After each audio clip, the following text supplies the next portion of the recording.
These are 9 lies about using an iPhone that nobody talks about, and the last one is the biggest lie of them all that people still believe to this day. The first lie is you have to upgrade your phone every 2 years. Now, back in the day, in the early 2010s, all the way up to maybe around 2019, this was the golden rule because after every 2 years, the iPhone would be a completely different phone. I mean, from the iPhone 6 to the iPhone 8, you got wireless charging on the iPhone 8, you got rid of the headphone jack, as well as there's 3D touch now, and it was just a huge upgrade every time. There was every 2 years. There were even programs from phone carriers like Sprint. When I used to use them, they used to let us upgrade every 2 years. There's a program. I think Apple still might do it, but nowadays this is not the case. Even from the iPhone 14 Pro to the iPhone 16 Pro, there isn't much of a jump at all. The only difference is one extra button on the iPhone 16 and slimmer bezels and maybe a slightly better camera that's not even noticeable, and it hasn't been noticeable for the past 3 years. It's pretty much the exact same phone. Not only that, but the features don't even change. The only thing that really changed is USB-C, but at that point, like, nobody really cares, especially when they're just using an iPhone. They just want to charge it like normal people. And on top of that, it's way too costly to upgrade your iPhone nowadays. Back in the day, you get an iPhone for $600, $700, and the next iPhone was about the same price, but now you're paying $1,200 for a Pro Max. 2 years later, you're going to pay another $1,200 for another Pro Max, and it's ridiculous. On top of that, again, iPhones are so good now. If you had bought the 12 Pro, 13 Pro, 14 Pro, or the 15 Pro, you are good for a very long time. If you bought the 14 Pro, you're pretty much good to the 19 Pro. Unless you have the Pro iPhone that doesn't have the Pro Motion display with the 120 hertz,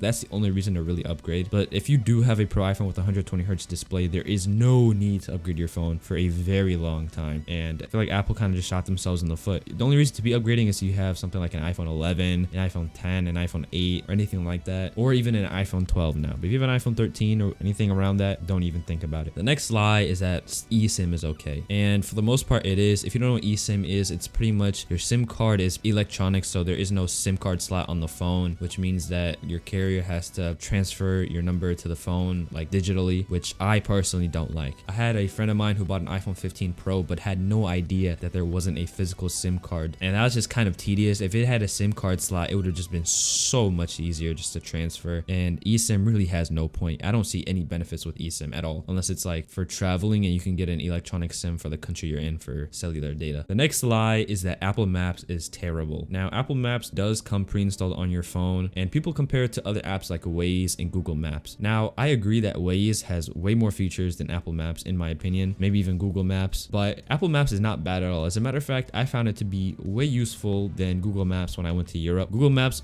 was incapable of taking me anywhere compared to Apple Maps in Italy and in France. It's like Google Maps became illiterate. Apple Maps really just does its thing, and it's super useful and convenient to use. There's absolutely nothing wrong with it, and it's all right. The next lie is that battery life sucks. I don't think battery life sucks at all. I think battery life is actually all right. It really depends on how you use your phone. If you have a 9-hour screen time in a day, don't expect the battery to last all 9 hours of you with the screen on 120 hertz watching content. It's not possible. The battery technology hasn't even evolved to nearly even last people's normal usage, but battery life is not that bad. And you know, I get that it kind of sucks sometimes, but it's not as bad as people make it seem from my experience. The next lie is that you can go caseless on your phone. Now, I understand the newest iPhones look amazing, like the natural titanium on the new iPhone 15s are fantastic, and it's just amazing. But the problem is these phones will break, and replacing it is way too much time and money. So I recommend you guys just get a big bulky case and just suck it up, at least for a while. And then once you've used your phone for a bit and you're past the honeymoon period with your phone, then you can just take off the case and do whatever you want with it. But suck it up, get a screen protector, get a case, and you know, protect your phone because it's way too expensive to be dropping and cracking. The next lie is that you only have to use Apple Watches. For the most part, that's true. Apple Watches do work the best, but when you first get an iPhone, you're under the assumption that Apple Watches are the only things that work, and they are really expensive, but there are other smartwatches that work as well. I mean, I've used like some off-brand Apple like smartwatches that don't have nearly as many features as normal smartwatch that Apple provides, but these other quote-unquote off-brand, they're not really off-brand, but these other smartwatches have apps that sync on your phone, which pretty much literally do the exact same thing as your Apple Watch. There is no different. You can respond to messages, you can take calls, and one watch I do recommend that people have loved is the Garmin watch. Apparently they have great watches that work with Apple and Android, and it's amazing. The next lie is that when you have an iPhone, you must have an iPad as well. Now, iPads are great, but they're not something you need to have when you have an iPhone. Maybe a Mac would be better than an iPad. Now, iPads are good, but to me, they only have one purpose, and that is to watch shows, to watch anime or whatever. But the problem is these iPads don't have OLED screens, and the ones that do have OLED screens are just way too expensive. I mean, I didn't ask for a tandem OLED. I just want something regular that works and I can watch my normal normal content on there. Samsung tablets have OLED screens that are sharp and they are way more affordable. So yeah, you don't need an iPad if you have an iPhone, but I do recommend you get some AirPods though. Now this is a really big one, and not the biggest one that I said I was gonna save for the end of the video, but people think that iPhones are very secure, and no matter what they do, your iPhone won't let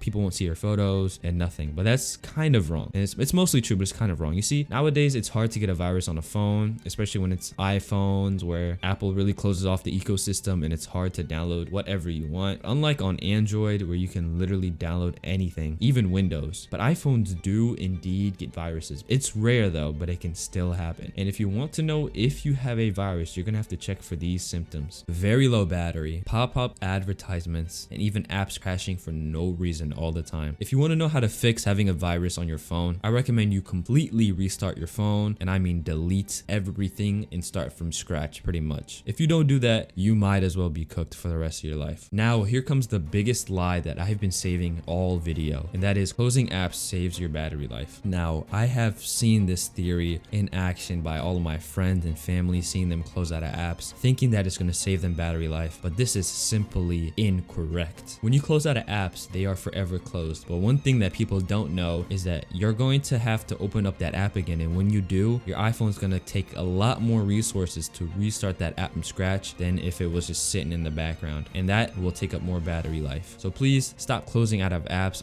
unless you're on Mac. For whatever reason, you don't close out of apps when you press the X. That's a little different, but closing out of apps won't save you battery. If you guys enjoyed this video, let me know.